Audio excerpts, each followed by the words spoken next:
All right, we're good. So it is 3:06.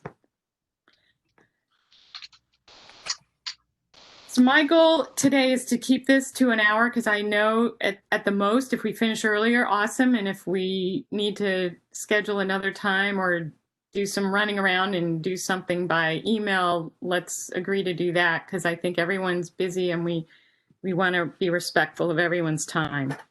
So did everyone have a chance to read Vicky's minutes? I did. Yes. Any adjustments or questions? I know I made some just clarifications because I think sometimes it's hard to understand everything they're talking about if you're not, some of it's jargony, and Yes. going back to your notes, you're like, what did they really say there? So I can appreciate it. They were very good, detailed notes, and I just made some, technical corrections, really. Yes, thank you for doing that. Not a problem. Just generally speaking, Jane, I'll be honest, there was a lot of detail there, and I certainly am a layman to this topic, and I would presume anybody reading those minutes would be in the same shoes as I. I'm just wondering, do we need minutes that are that much detail? I just think that, Maybe I can't remember every little detail to know. I'm sure Vicky did a great job and scribed as well as she could. But I just am wondering, generally speaking, for the general public, which the minutes really are for, sometimes more detail will get you into trouble. Yeah, that's a valid concern. The concern I have with less detail is having a record to go back to figure out what actually was discussed. Because as Holly and I were both trying to determine, had we been at a meeting where the investment policy statement was discussed previously, and neither of us really remember. So, and there was a meeting that neither of us attended, and they never actually created any minutes from it. So it's possible it was discussed, but we have no record of it in the town. So that's you're the chair. I'll leave it up to you, Jane, for sure. Yeah. I just know that. I think you're right, Skip. I think we could probably have fewer details in the notes in that, and but the problem is then it's all left to my notes or your notes or Vicky's notes. And when we're no longer on the committee and someone's trying to figure out what was done, it might be challenging. So that's a challenge I've been having, trying to find some of the historical information. It's just not there. So yeah, I kind of struggled with that too, because I see a lot of the minutes that come across, and honestly, if you read the notes, you have no idea what happened at the meeting. I'm a detailed person, so I figured more than less, and you guys tell me otherwise, that's just I'm very detailed. So but it doesn't matter to me how we do it, but okay. But I think you could read those notes and really understand what happened.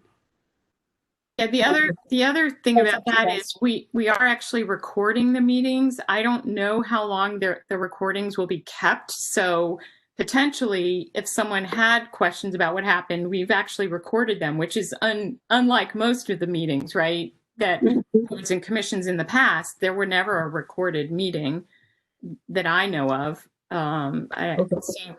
So that's.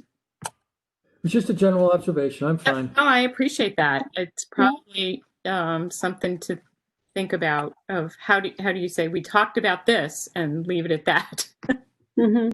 So certainly. I know the important thing is if we do make a motion, that has to be clearly stated, and then the outcome of that motion, who seconds, who makes the motion, who seconds it, and then the result of the vote. I know that part has to be in big detail. But a lot of the general discussion stuff, generally, you have to have high level type information, but unless we're really taking an action on it, that's just my experience. But you're the chair, and I will defer to you certainly have a lot more expertise at this than I do on what you want. I'm just trying to make it easy for the next person. That's all. Understood. Yeah. All right. So if we, I don't think we have to approve the minutes today unless people feel strongly about that. Do we want to vote on it? What's that? I make a motion to approve. I'll Second, second. Okay. I guess we're voting to approve. Who all in seconded? favor? seconded? Yeah, Did Holly? Holly fought to Thank second. you. Okay, so everyone, it was unanimous, right? We all voted. Yes.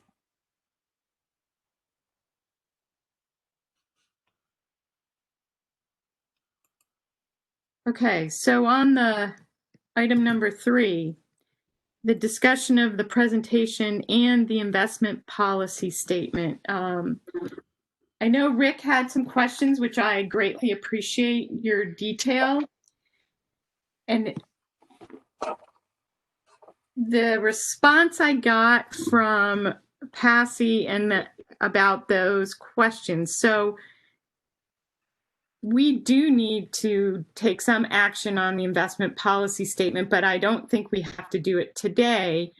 What Passy told me, and I think they have, as I mentioned, Holly and I both were trying to determine, was there some charge given to them at a meeting that we hadn't been at? And again, that meeting has no minutes, so I can't even say for sure it occurred. In the records, but there is not, Rick is correct, there's not an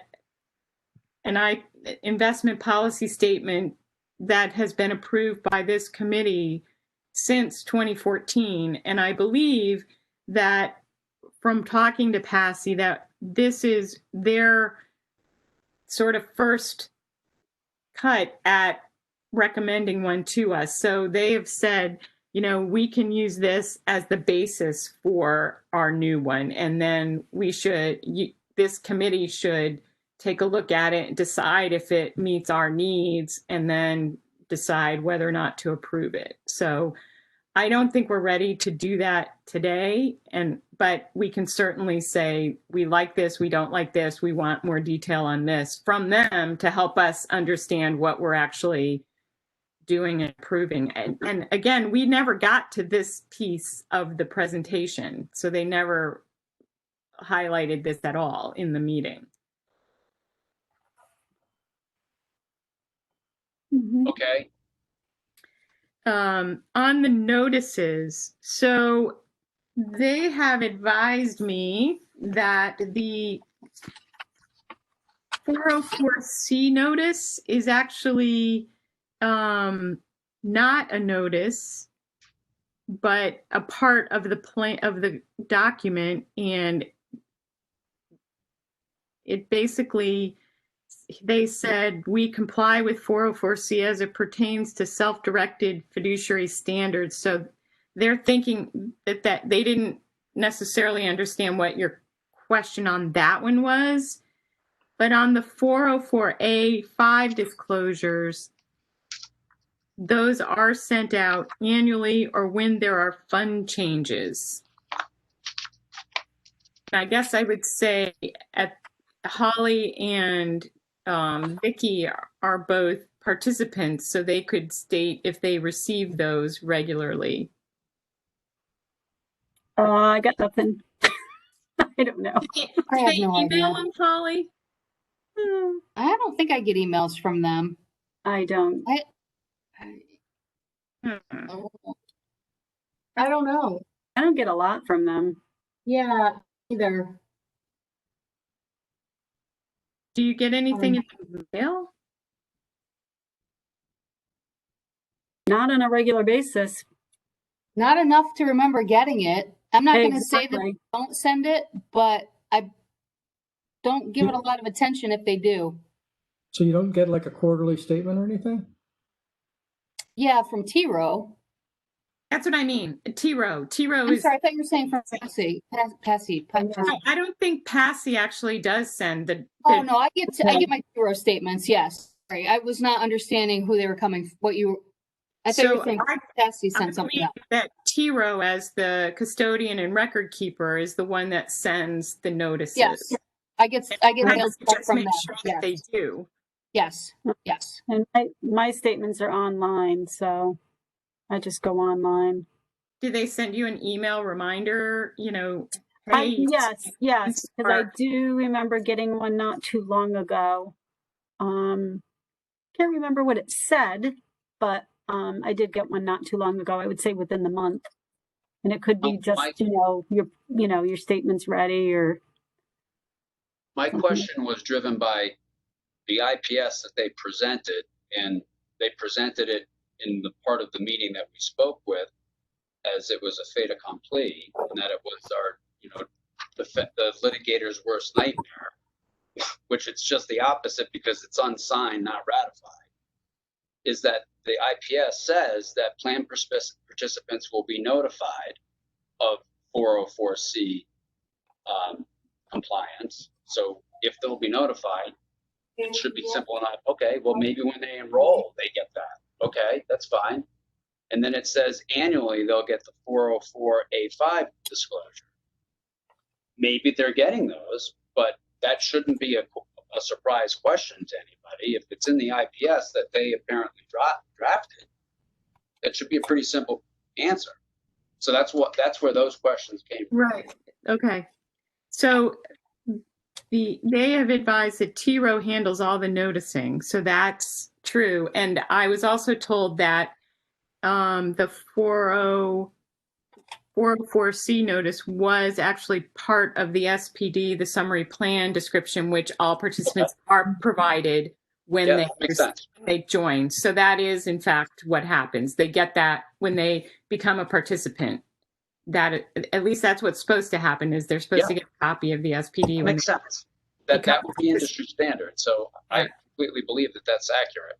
And my understanding is everyone in the plan should have gotten a new SPD within the last couple of years, because that was updated by PASI in 2018. That was their original. Originally, they were just hired to help do that.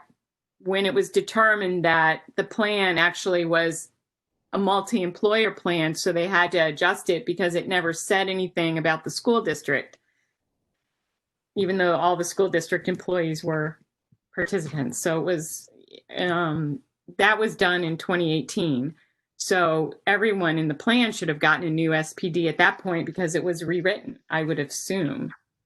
And one would assume. Yeah, I know. I'm making that that's a broad assumption. So we just want to get them on record that they're doing what they're supposed to do. Correct. That would be my point. You're absolutely right, Rick. And that is, they weren't overly responsive. I had to jump on them a couple of times on that. So a little disheartening. And I get that people are busy and working from home, but so are we all, right? So I'm,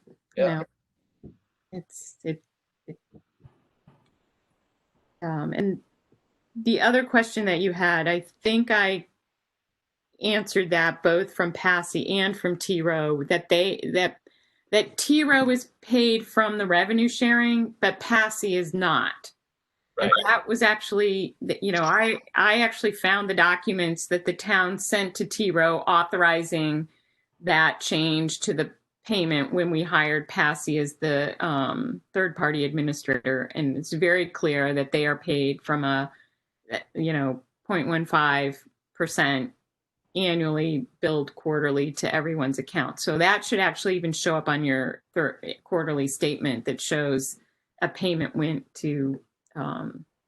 out to PASI. And in fact, that is, if we were to decide to do the plan reset, that would also then start showing up for T-Row, because they would no longer be doing the revenue sharing. So that's part of what that would entail.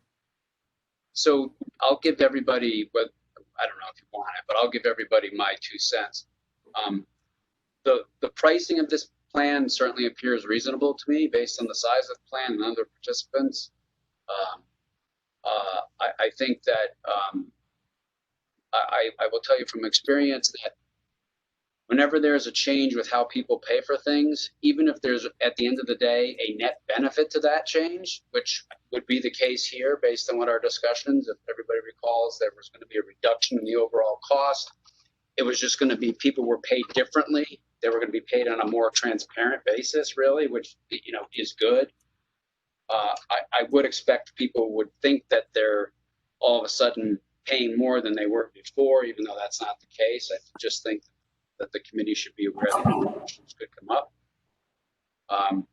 And, you know, again, I think that they're pricing what they're doing well. I just want to make sure that they're doing everything that we contracted them to do.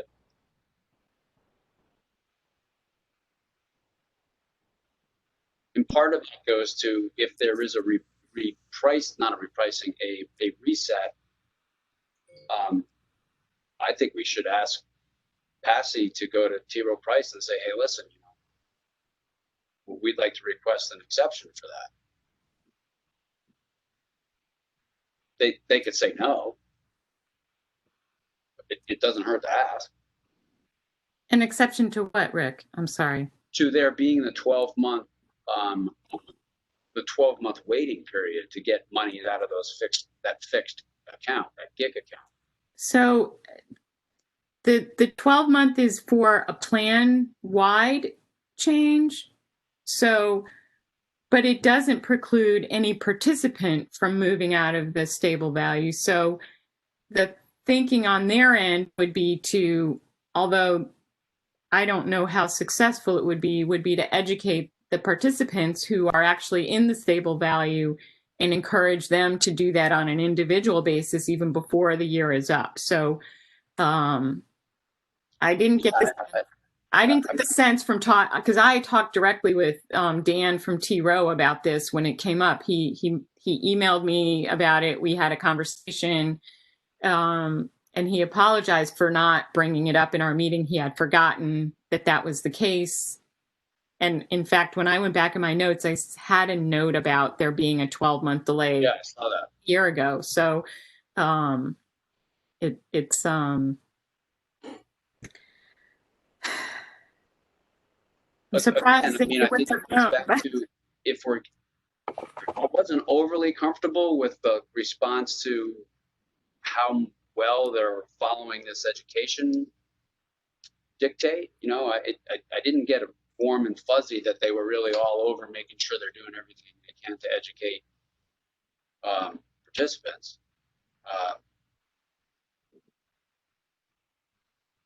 You know, and the whole reason why this was proposed was because there's a very legitimate argument to be made that perhaps people are sitting in the stable value and their interests are not best served. Perhaps a good number of them, that's exactly where it should be. And they would always retain the right to stay there. Correct. But if somebody's been in stable value for the past 10 years, their interests have not been served unless they were retired or planning to retire. And that is, you know, that is the issue that plan sponsors, the region, the school would be, or we would be an agent of the plan sponsor. That's the issue that they were rightfully trying to address in their recommendation. So that issue doesn't go away simply because there's a 12-month penalty if we were to do it on a plan-wide basis, which right. Frankly, PASI should have known that. I mean, you know, agreed. And we didn't bring them to T. Rowe Price; they brought us to T. Rowe Price. So I mean, that I think that issue will always be an issue. And perhaps the committee is comfortable with that risk. Is it a likelihood that somebody makes a big noise about it? Probably not. But is it the right thing for us just to do what's easy and expedient simply because it's easy and expedient, or do we want to try to do what we think is in the best interest of the participants? Just Rick, are you saying that you think that PASI needs to be more proactive with the participants and making sure that they're not just their funds aren't just sitting there and not doing what they're not serving the participant the best? I believe so, based on the Okay. response that they gave us in the last meeting. I mean, if the Okay. question I asked about what the education structure is, or what the education program is, was, oh, well, we reach out to everybody, 4 times a year via email, and we send out X, and we make. Okay, that's great. If that you can't make a horse, you can lead them to the water, but you can't make them drink. Perhaps what they're doing is adequate. But it would be nice for us to have that documented. Then we can say, okay, we've got the education program covered. People aren't taking advantage of it. We can't fix that, and that's okay. Mm-hmm. So, Holly, jump in. You have Just real quick, I don't disagree with your points, Rick. I just wanted to make sure that the comment was made that Passy brought us to T. Rowe Price. That's actually not the order that it happened. We converted to T. Rowe Price in like July of 2014. I was literally on the job a day when I was brought to a meeting. Passy didn't become the third party administrator, whatever you want to call them, until a couple of years ago, maybe 3 years ago. So it used to be that the town was, I'm sorry? I stand corrected. I apologize. So I wanted to make sure that, the timeline was correct, but I don't disagree with you. As a person in the plan, I'm probably someone that's stuck in the same stuff for 10 years.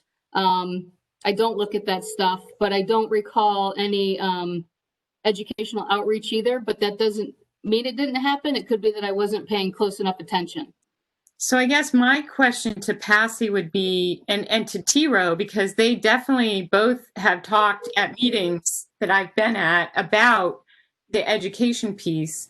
And I get the impression that they want more help from the employer, the town, the school district, in helping them connect with but I don't know what outreach they've done. And I assume that in the past, the outreach was actually through Nicole when it comes to the town. And to be honest, she has not been overly desirous of being involved whatsoever in any of these meetings. So she does not respond to many requests for information. And I get she's very busy. And she's not the HR person. So it's a little complicated in a small office of who's in charge. But, there clearly could be some collaborative effort made, whether it's bringing all the town employees, all the school district. It's more challenging because they're in different buildings and such, but we certainly could be more proactive as a town and an employer of helping the people reach out to our employees who are the participants in the plan, I guess. But I'm not sure what effort has been made. If they're just sending emails to the participants, they're probably just going into wherever people send stuff that comes from, like Holly said, most people, they look at their statement and then they're like, okay, yeah, and they move on. And but as long as if they're doing that, at least we do have some line of defense, because we Right. can't force somebody to open their email, but and maybe they are going out regularly, and if they are, well, okay. We're not there to make it these investment decisions for the individual participant. We're just there to make sure that there's a reasonable best effort being put forth by who is in charge of educating. go ahead. Gene, I'd like to just say a couple things. I couldn't agree more with Rick on the communication piece. And thank you, Holly, for straightening the order of events out, because I actually remember when we made the switch over to T. Rowe Price, which was about 2014, because I was still a selectman then, and I'm not familiar with Passy, so it makes sense that was in 2018 or whatever that was. I think two things come to mind. One is when they talk about the plan reset, we talked about that maybe being an opportunity to jumpstart the educational piece, because obviously that plan reset, we're going to have to give folks notice that this is going to occur. I don't think we necessarily, I got to believe that there's other towns and communities in the same boat that we're in. And I can't believe there's not a simple canned YouTube type link that people could click on and get the fundamentals of, retirement planning and investing. Saying you're here, and I mean, our company, we're with, oh goodness gracious, Principal, okay, and they offer that, and we've got 500 employees and a broad range of skill sets. We've got 22-year-old laborer, young men and women, all the way up to executives.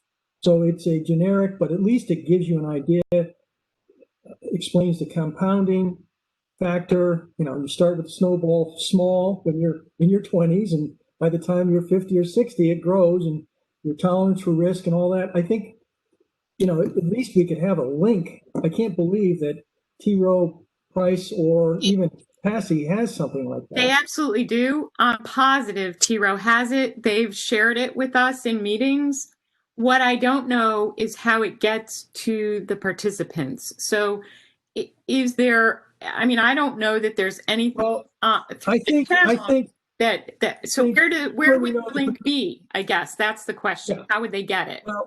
Well, exactly. So I think what we do is we have to communicate that link to the employees, and there's 37 or how many there are in town hall. It's certainly a reasonable number. We communicate them with a memo from, Tim's office saying, by the way, here we are. Here's your written documentation. Here's the link. Make it a simple link, and the same thing could go for District 18. You've at least made the attempt and made the resource available. And if they choose not to do it, that's absolutely fine. I don't know if it's a requirement. It sounds to me like maybe there's an email link to each employee, but I wouldn't count on that, because we all know some people are better at emails than others. Our company, we certainly do not count on an email link to get something important like this to the participant. You have to do both. Why don't they do a presentation every year like we do with our medical benefits? It's absolutely the challenge that, Vicki, is getting everybody together at the same time in the same room, because it just doesn't work that way. So you have to have something that's sort of a virtual link that's kind of, at least you can, I think you could do that, and you could do in addition to. Yes, you could share the recording of it. Yeah. Well, That's the protocol going forward. They have it once a year. Yeah. Send out a video link of the recording to everybody. Mhm. Every employee here has a work-related email. I'm pretty confident in that statement, right? I don't know about that. Holly, the district employees do, correct? And they are expected to check their email for pertinent information ongoing. So the school district. I personally wouldn't link my district email to my personal financial account. It would be my personal email. Yeah. So. I don't have the answer to that question. I'm not sure. Although it is, that's an interesting thing. It is an employer plan, so the employer certainly could use your work email but you could update the plan with a different email. That's certainly possible, but not everyone would. Yeah. And, if we ever separate employment, I want to have access to, all my money in that plan. So It's true. I keep personal, and work. Mhm. Well, I think these are all solvable challenges, and as you say, Jean, you're positive T. Rowe has this. We just have to make it available to the employee. Yeah. And to Vicki's point, you have a once a year general meeting. Those that can make it, great. If you can't, it'll be recorded, and they can get the recording of the minute of the meeting. To Rick's point, at least we can show proof we've tried. If people choose not to participate, or they don't want any changes, they don't want to deal with this stuff, that's fine. But at least they've been touched and asked.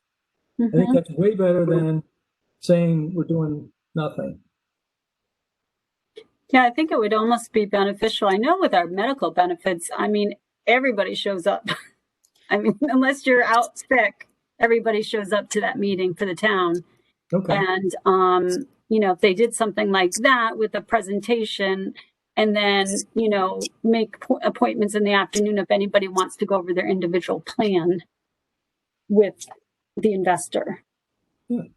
you know, the financial guy, then they could do that. But everybody's at different levels. Maybe somebody younger that's not ready for retirement is like, yeah, let it ride, you know.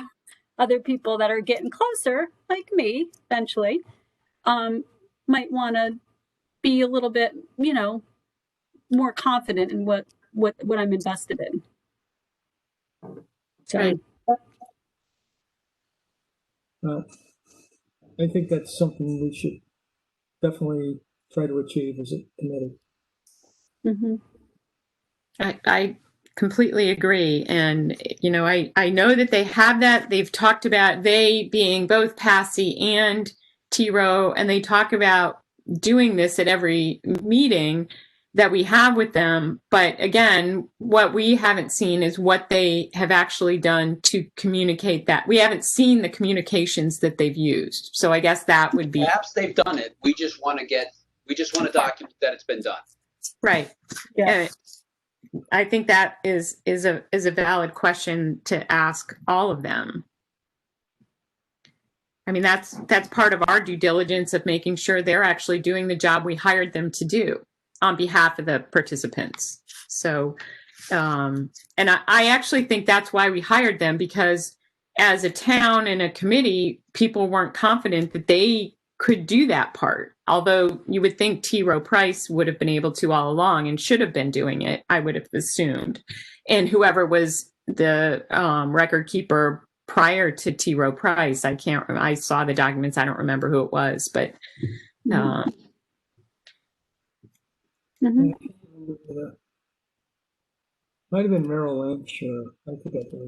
I can't remember. There's been several over the years. At one time it was the Hartford, because I think it was all insurance based, but I think that's changed too.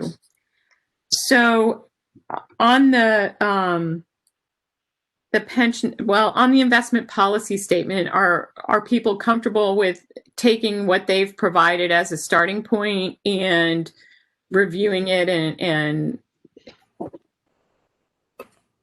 having us decide what changes we want to see, and then moving towards approval of that? Not tonight, not today by any means. I am. It's a good IPS. We just want to make sure that we're doing what it says and they're doing what it says. It's a good IPS, in my opinion. My informed professional opinion. So Rick, you would be inclined to take what they've got and approve it at this stage? Yeah, the only thing that I think we would want to do is we would want to make sure that it was updated periodically, and that we maybe put something as far as how we expected to be given evidence of the education that's going on. Okay. But absolutely, you asked if we were willing to take the IPS as a starting block. My answer is yes. I am. Okay.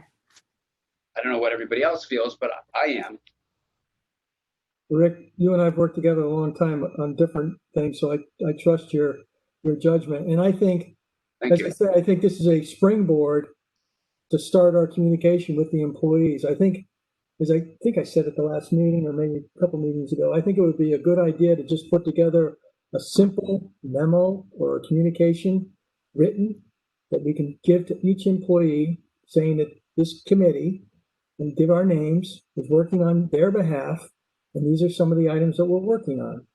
And oh, by the way, here's the investment policy statement. We're also going to work on the educational piece, just kind of outline some of the things, that the initiatives that we're doing. Don't give them a gazillion million things, but I just think, 3 or 4 bullet points of our short-term goals, so people know that we're not working in a vacuum. Should they have any questions, they can reach out to Eugene, who's probably the point person, and I'll let them know that the town rep is Vicky, or who, you know, and Holly's the District 18 rep.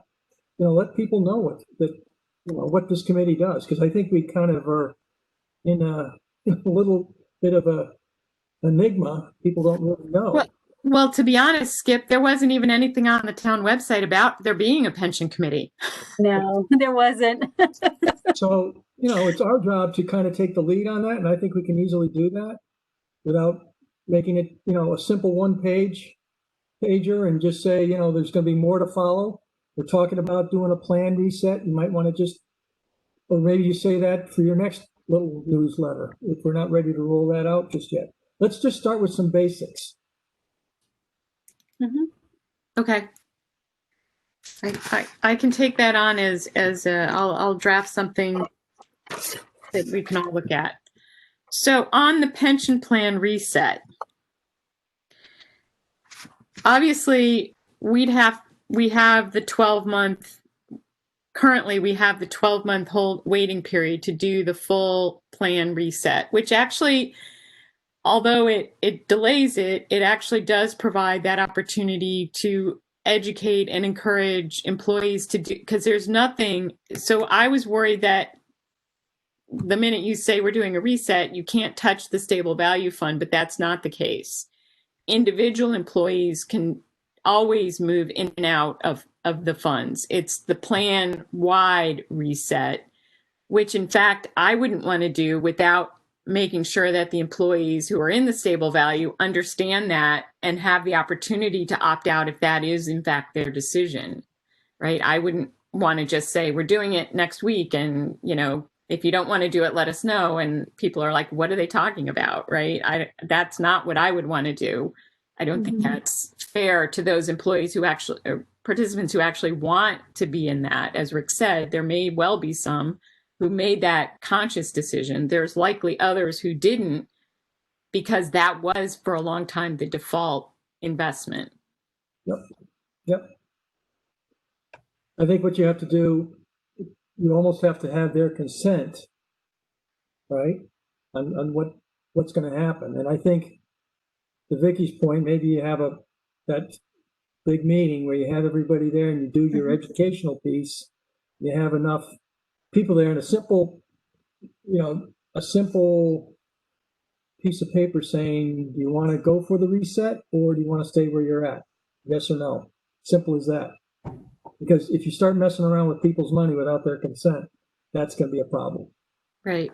And I think if we do the educational piece, explaining what the reset is and how it works, yada, yada, yada, at the end of the day, at the end of the meeting, there's a piece of paper in front of you, right? Print your name legibly.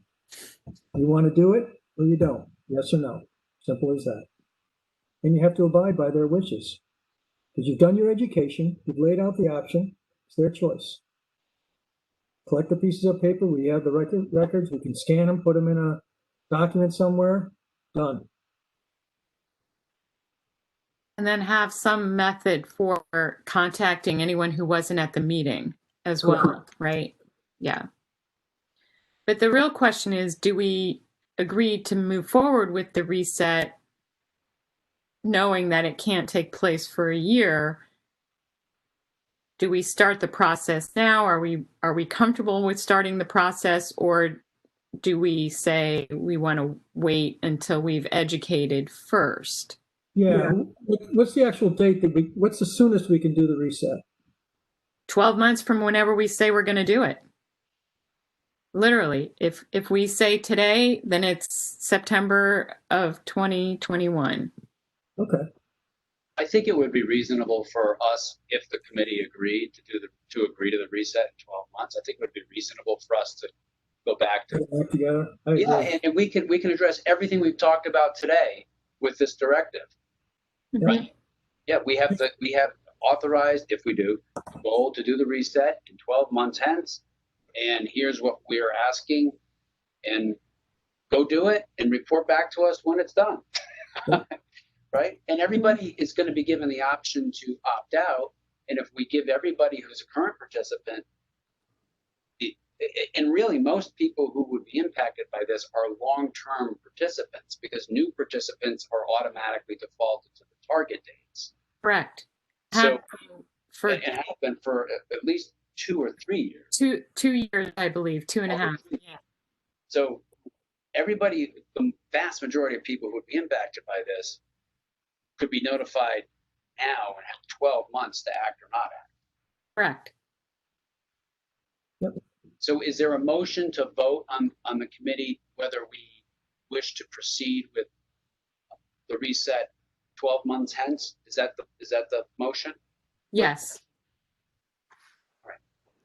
I will make that motion that we approve to proceed 12 months hence with Passy and T. Rowe Price conducting the necessary education between now and then.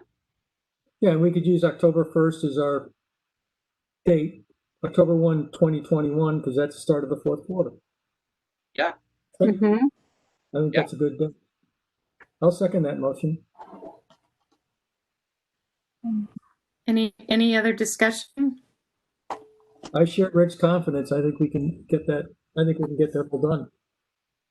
And we don't want to do it too soon because people will forget, you know, Right. and it'll give us a time. I think it would be okay, Gene, to maybe understand, you know, quantify the number of people that actually are affected. We don't need to know, you know, we just need names and how many years they've been in the plan. That's really all we need.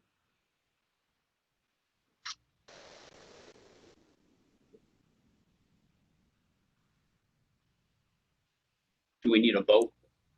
Yes, we do. I just was waiting to see if there was any other discussion.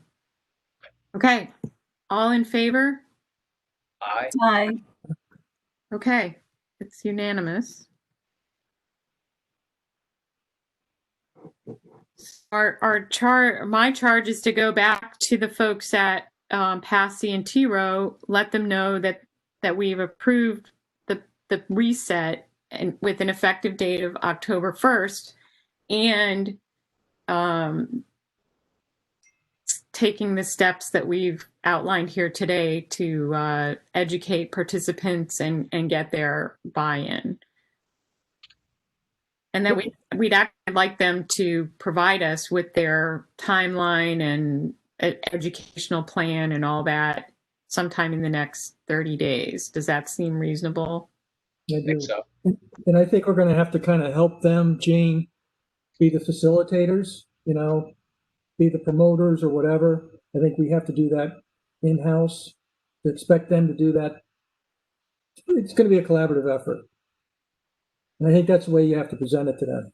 So you get the information gathered up, we'll get the folks gathered up. We'll take Right. care of that. Yeah. So Because it is frustrating. You put that all together and then no one shows up. That's very frustrating and a total waste of time. Right, absolutely. And I think that they've said, you know, we need your help getting people to be involved in the educational piece. And I agree with that. I think, and actually Tim even asked me prior to our last meeting about, you know, don't we need to do some education of the employees? So I think, you know, even the town is actually thinking about that. You know, school district, we're kind of about education. So I think we're on board with that. Wouldn't you say, Holly? Yeah, but you know, the thing is we don't really allow financial advisors to come into the buildings to meet with the staff. So it's a little bit different. Well, that is So I think interesting we've always come because town hall. for the other plans that the school district has, there are many different providers, right? So if you have a 403B through the town, through the school district, you get to choose your provider. That's actually not the case here. So Correct. I mean, I'm happy to have that conversation as the school district treasurer. Mhm. It's not really a conversation. I'm sure it's something we could do. It's just something we've never really done before. Staff has, because it's a town plan, any meetings have taken place at town hall and we've gone there. Okay, Just as a that's more fine. central location. Yeah, no, I'm Plus, okay you with, know, bringing people, if we were to host it over here, bringing lots of people in and out, and certainly this, right now, that's not gonna happen. right. Right, and the other thing is we could certainly make it available by a webinar as well. Like, you don't have to necessarily have everyone in the building. And maybe at this point, we probably shouldn't have that many people all together in the building. So, Would be the way to go, for sure. yeah. Holly, how many participants in the school? I don't know, but it's all of our not, all certified staff after being employed for a year. So So that's all the custodians, all the instructional assistants, all the probably somewhere around 100, I would say. 100. Okay, just wanted an idea. Yeah, Okay. give or take. I mean, again, gotta be on the plan. They've got to be employed for a year. We have about 135 non-certified staff. So, you know, assuming turnover and whatever, we'll say 100, Okay. but that's purely,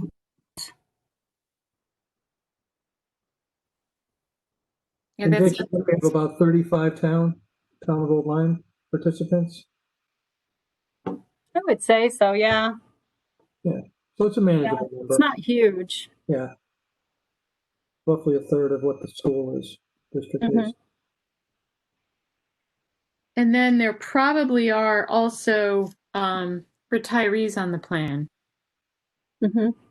So we would need to reach out to those as well, Yep. those participants. So, and in fact, those may be some of the stable value folks who actually want to be in the stable value, which is fine, but Mhm. still need to reach out to them. Hmm.